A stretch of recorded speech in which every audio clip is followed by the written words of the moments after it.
आता जर कुबेराच्या मनात आलं तर सकाळपर्यंत भिकारी करू शकतोय. आणि देह काळाचा आता जर यमाच्या मनात आलं अर्ध्यावर प्रवचन थांबलं, अर्ध्यावर. म्हणजे देह आमच्या हातात नाही, काळाच्या हातात आहे. आणि संपत्ती ही आमच्या हातात नाही, ती कुबेराची आहे. आणि उगाच आम्ही उरबडून घ्यायचं. देह काळाचा धन कुबेराचं. येथे मनुष्याचे काय बा आहे, काय आहे बा आहे म्हणण्यापेक्षा इथं भगवंताचं नाम आहे आणि भगवंताची प्राप्ती आहे.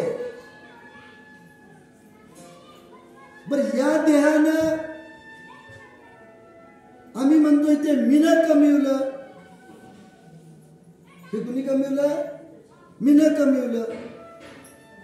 तुनं काय कमिवलं? तुनं काहीच कमवू शकत नाही, कारण आमच्या हातात काही नाही. सर्व सत्ता भगवंताच्या हातात आहे. तुझी असत्तेने, तुझे गुण गाऊ, तुझी असत्तेने प्रपंच प्रपात करू. भगवंताच्या अधिष्ठानाशिवाय हवा हलू शकत नाही, पान हलू शकत नाही. एवढी त्याची सत्ता आहे. आणि त्याची सत्ता आम्ही आमच्याकडे घेतोय.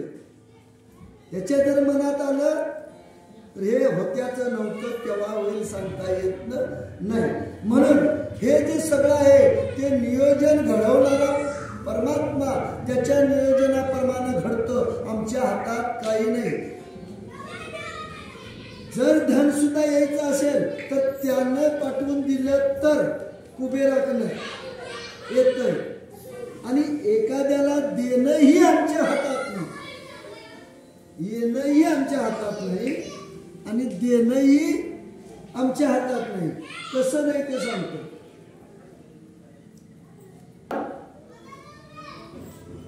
एक ब्राह्मण होता आणि तो ब्राह्मण रोज पूजापाठ करायचा.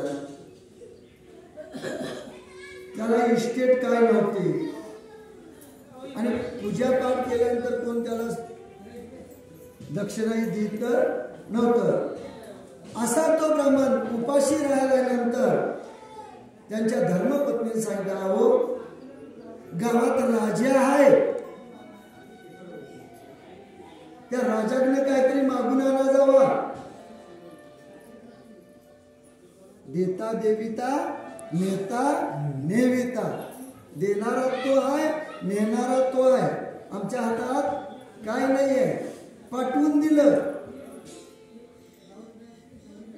पाठवून दिलं तो गेला आणि प्रधानानं सांगितलं असं असं ब्राह्मण आहे आणि तो आपल्या उदरनिर्वाहासाठी आपल्याकडे काहीतरी मागायला आलेला आहे.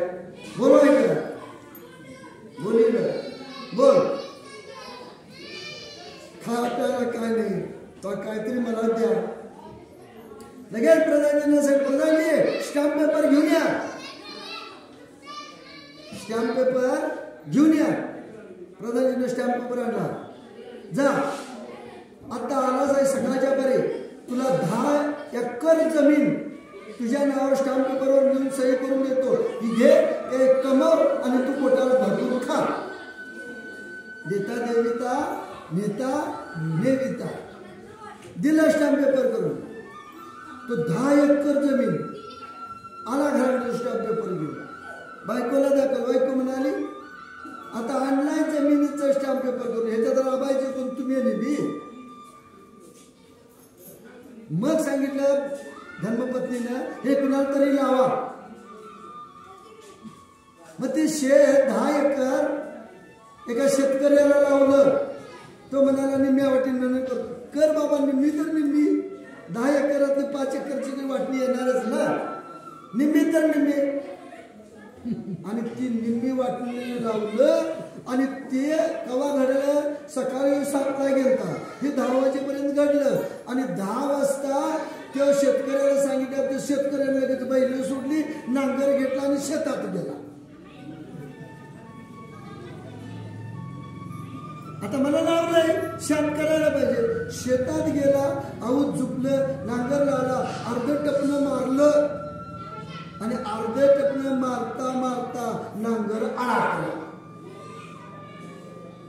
नांगर अडकला. मारून बैल असली बघितलं जाईना, इस्क मारून बघितलं निघणार.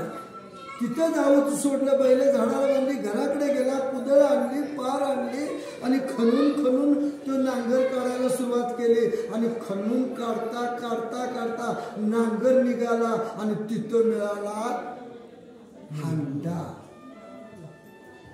काय मिळाला? कसला?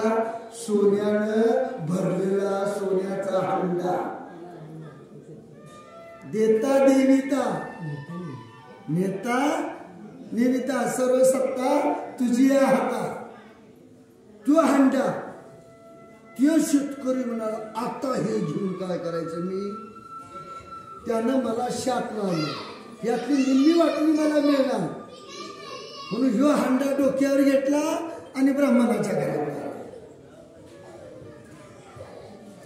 ब्राह्मणाच्या घरात आला. त्यानं दरवाजाच्या फटीतनं बघितलं. अरे म्हणाले, एका चकचक त्याला घेऊन डोचकीवर इकडे कशाला यायला लागले? ब्राह्मण काका बाहेर या. तो म्हणाले, शात करायला नको म्हणतोय का काय? सकाळी गेले आणि लगेच आला. म्हणजे मला काय जमत नाही म्हणतोय काय काय? ब्राह्मण काका बाहेर आले, येऊन बघतात तर काय, काका तुमच्या जमिनीत मला सोन्यानं भरलेला मोराचा हांडा लावला.